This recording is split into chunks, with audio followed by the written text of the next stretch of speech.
يا مساء الخير عليكم، ازيكم يا مسكرين؟ عاملين ايه؟ وحشتوني من الفيديو اللي فات للفيديو ده. احب اعرفك بنفسي لو اول مره بتشوفيني. انا هايدي وجيه، ودي قناتي مطبخ على نار هاديه. انزلي اعملي اشتراك بسرعه في القناه لو بتشوفيني لاول مره، وفعلي زر الجرس عشان كل الفيديوهات الجديده توصلك اول باول. احب اشكر كل الناس اللي اتضافوا لي جديد في القناه، وكمان متابعتكم ليا بجد مفرحاني جدا. هنعمل النهارده مع بعض الهوهوس بتاع زمان، بتاع جيل التسعينات ده، اللي كان طعمه مدهش، واللي يعني كان عاجب كل الجيل ساعتها. بطريقه سهله وبسيطه، مقاديره كمان مش مكلفه بالمره. انا عندي كوبايه ونص من الدقيق، وعليها نص كوبايه من الكاكاو الخام. نزلت عليها بمعلقه واحده من البيكنج باودر، ونص معلقة من البيكنج صودا بتاعة الأكل، مش بتاعة التنظيف، ورشة ملح بسيطة. هقلب كل الكلام ده، وبعد كده لازم لازم لازم أنخله. أما المكونات السائلة اللي عندي، فعندي كوباية من اللبن، كوباية من السكر، ربع كوباية من الزيت، 2 بيضة، معلقة كبيرة من الخل. كمان مرة هقول لكم معاكي المكونات كمان مرة. المكونات الجافة: كوباية ونص من الدقيق، عليها نص كوباية من الكاكاو الأسباني الخام، او دول كده كوبايتين يعني. لو انت مش حابه تعمليها بالكاكاو، يبقى هتعمليها كوبايتين من الدقيق. تمام كده. عليهم معلقه بيكنج باودر، عليهم نص معلقه من البيكنج صودا، وعليهم رشه ملح. دي المكونات الجافه. اما المكونات بقى اللي هتبقى في الخلاط اللي هناخدها سريعا سريعا: بص الكلكعه اللي عملت بتاعه الدقيق بتاعه الكاكاو دي، لو ما كانتش اتنخلت ما كانتش نفعت ان هي تتفك في الخليط بتاع السوائل اللي عندي، فلازم كانت ادخلها علشان اقدر افركها كويس وتدوب معايا بالطريقه دي. هاخد بقى كوبايه واحده من الدقيق، عليها البيضتين، عليها كوبايه سكر. وكوبايه السكر دي تقدري تزوديها لو انت حابه، بس احنا لسه هنحشي الكب كيك ولسه هنغطيه بالشوكولاته. ومعاها نص ربع كوبايه من الزيت، ومعلقه واحده من الخل. دي معلقه خل بس، جه عليها حبه كاكاو.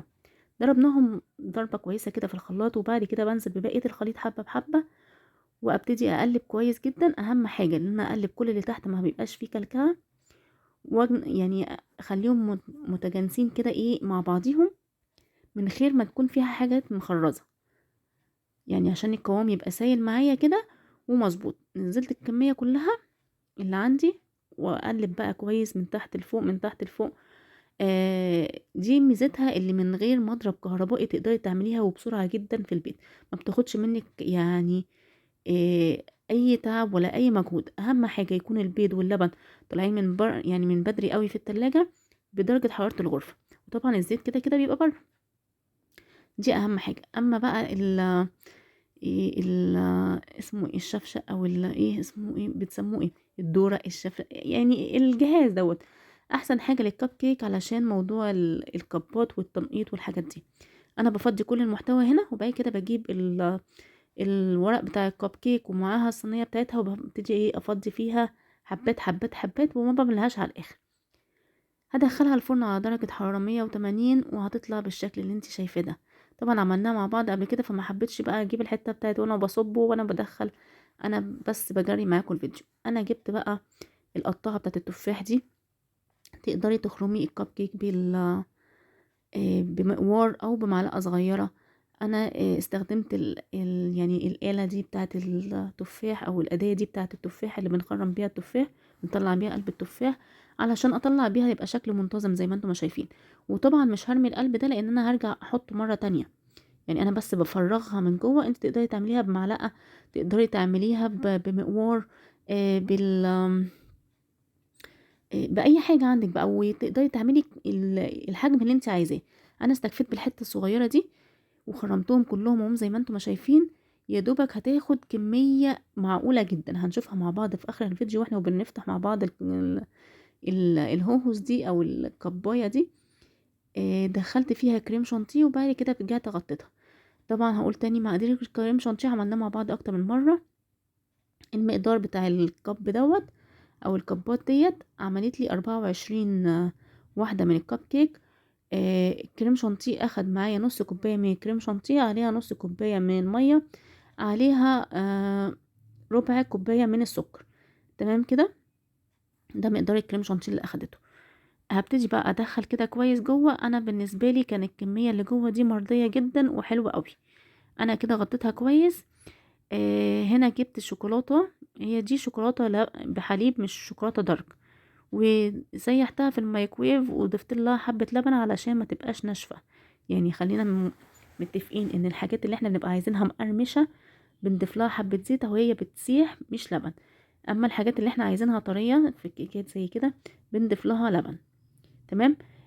بصوا، علشان احنا تعودنا مع بعض المصداقيه، لو كانت الشوكولاته دارك اسود غامق كانت هتبقى احسن بكتير ومش هتبقى باينه من تحتيها الكريم شانتيه.